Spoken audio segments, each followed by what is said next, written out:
The stock market is the most obliging, money-making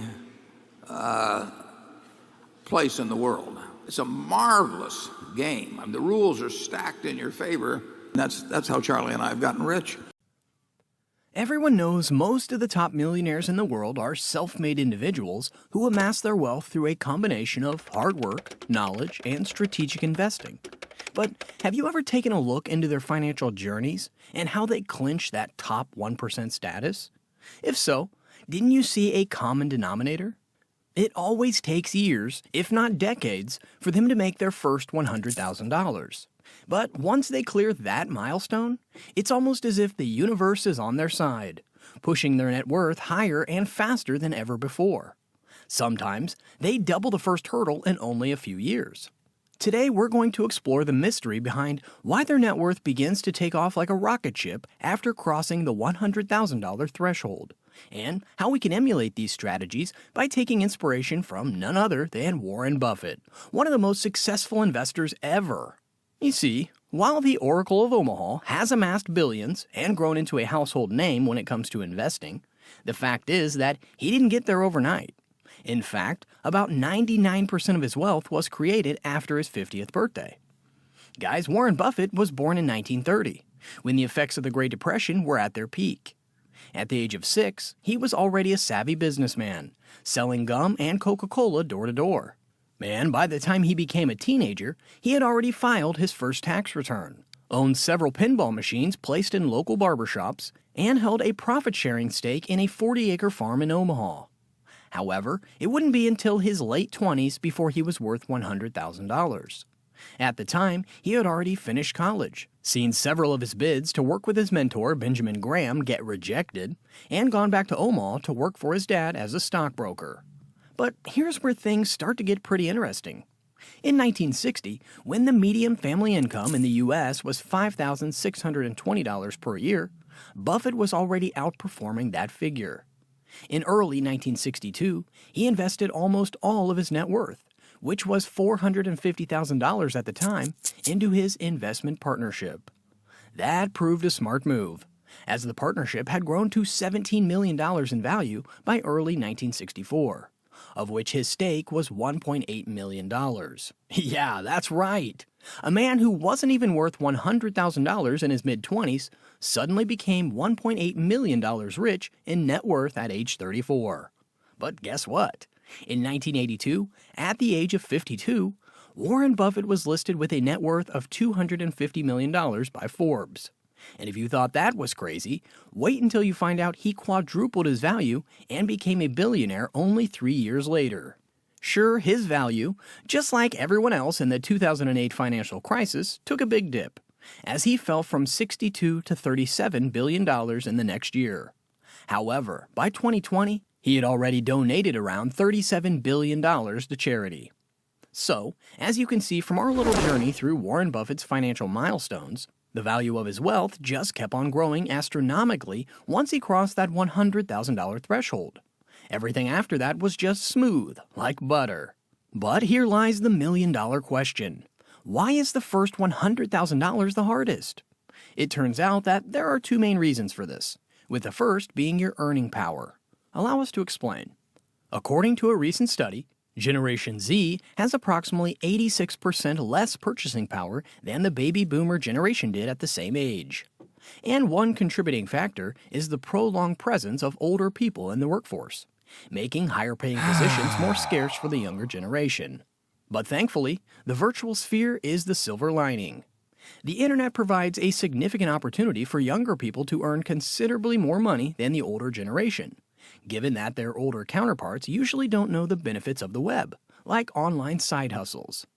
That said, the second reason why making your first $100,000 is so hard is a big one, and that's the lack of compound interest. Have you ever heard about the snowball effect? For the uninitiated, the snowball effect is the idea that small investments made consistently over time can accumulate and grow into substantial wealth. Just think of all your money like a snowball rolling down a hill. By investing, you set it all in motion, and as it rolls, it accumulates more snow, representing your compound interest. The larger your snowball becomes, the more it gathers, resulting in increased compound interest. Right now, if you don't have at least $100,000, your snowball just isn't big enough to pick up any significant income and win from compound interest. Think of it this way. Assuming you invest $10,000 in an S&P 500 index fund with an average yearly return of 7%, after 5 years, your investment would grow to $14,176, which is over $4,000 in profits. That's why it's so hard to reach that first $100,000. It's all about how much more you can contribute to your earnings than how much compound interest you're going to earn. And to make things worse, you're going to have to dial back your expenses while looking for multiple income streams. So, now that we've talked about why it's so hard to make your first $100,000, let's dissect why people's net worth always goes into turbo mode once they've crossed that 100K threshold, using this really easy case study of an imaginary investor called Ron.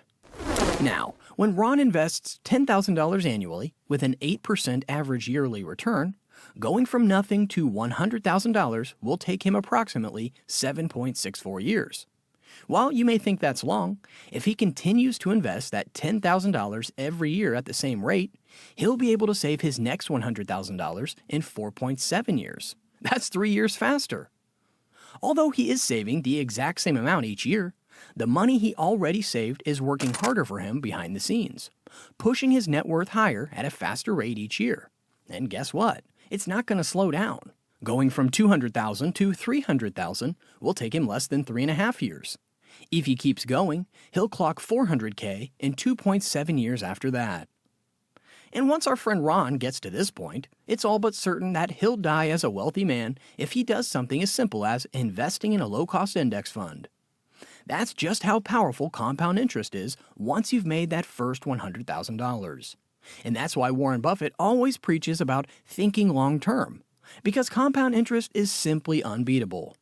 To address this, we can't help but recall a famous quote from Warren Buffett when he said, "My wealth has come from a combination of living in America, some lucky genes, and compound interest." That's one of my favorite lines from the Oracle of Omaha. So, with everything that's been said and done, how exactly can we join the winning team by making our first 100K and enjoying the benefits of compounding after? Well, it's not exactly bone dry. It'll only happen through a sequence of steps, with the first being developing the right mindset. While saving a large amount of money is the long-term goal that does require discipline, you're going to have to train your mind to get there and keep it moving. Keeping your particular goal in mind can help, but you should also understand how to achieve your goal with a plan. And speaking of planning, taking control of your finances boils down to one essential method: budgeting. It's not about restricting your enjoyment, but rather providing a roadmap for informed choices by separating your needs and wants.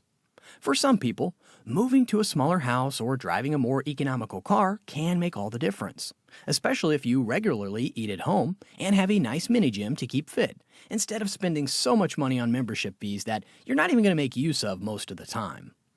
You can also try becoming more energy conscious.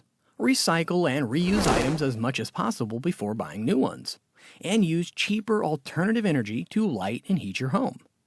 Downsizing on a large scale can create hundreds, if not thousands of dollars that you can put towards your saving goals while still living comfortably. And once you've got that in check, the next step you need to take is to make healthy investments.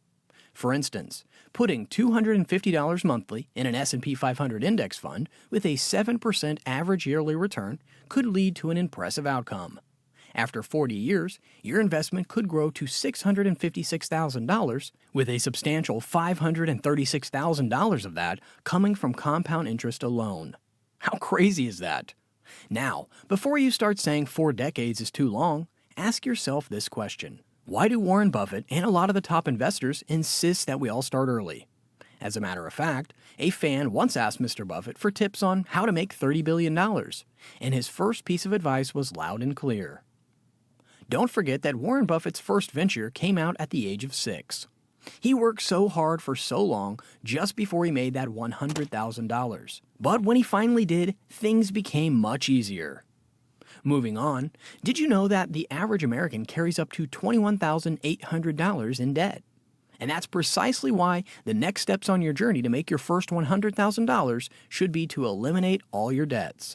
Take a look at this. I said, well, what do you owe on your credit card? Well, what you should do, I don't know what interest rate she was paying, but I think, I think I asked her and she knew, and it was something like 18% or something. I said, if I owed any money at 18%, the first thing I do with any money I had would be to pay it off. It's going to be way better than any investment idea I've got.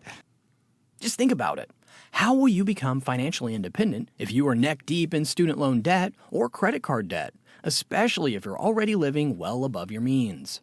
It's going to be an uphill drive you won't want to make if you're being realistic. More than half of Americans earning over $100,000 a year live paycheck to paycheck, according to this recent report from Payments and Lending Club. And this is really scary, because the financial climate ahead of 2024 doesn't look so great. A lot of economists and financial experts are warning that a recession might break out. And if it does, expect the financial situation of Americans to deteriorate further. As early as you can, create a comprehensive list of your debts and arrange them in order of priority, focusing on those with the highest interest rates and treating them as a priority. Believe it or not, just as compound interest is amazing for investors who want to make lots of money in the long run, it does also come with drawbacks. If you don't understand it, then it can actually start to work against you, making sure that it has its pound of flesh. Do you remember the snowball effect we talked about earlier? Think of it as the scorching sun melting the snow you're gathering to reach your $100,000. Excessive debt acts as heat, preventing you from reaching the stage where your money starts working for you. So, as a piece of advice, you need to settle your debts as soon as possible, as every delay counts.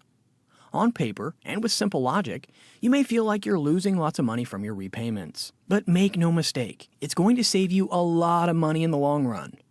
Another really good way for you to make your first $100,000 is to get additional income sources. And yes, we are talking about having as many side hustles as you can. Right now, up to 50% of Americans have a side gig, and this helps their finances by diversifying their income. In the world of finance, the adage, "Don't put all your eggs in one basket," holds profound significance. Relying solely on a single source of income can be limiting, but cultivating multiple streams sets the stage for enhanced stability, wealth accumulation, and more compounding. Let's use another example. Sarah, an aspiring entrepreneur. Beyond her full-time job, she leverages her skills by freelancing in the evenings, generating an additional income stream. Simultaneously, she invests in stocks and has a handy online business that basically runs by itself, creating a passive income. Don't you think she'll reach the $100,000 milestone faster than those with only one income source? It's a big strategic move to capitalize on the power of compound interest. By cultivating multiple income streams, Sarah is not only increasing her immediate cash flow, but also creating a foundation for compounded growth.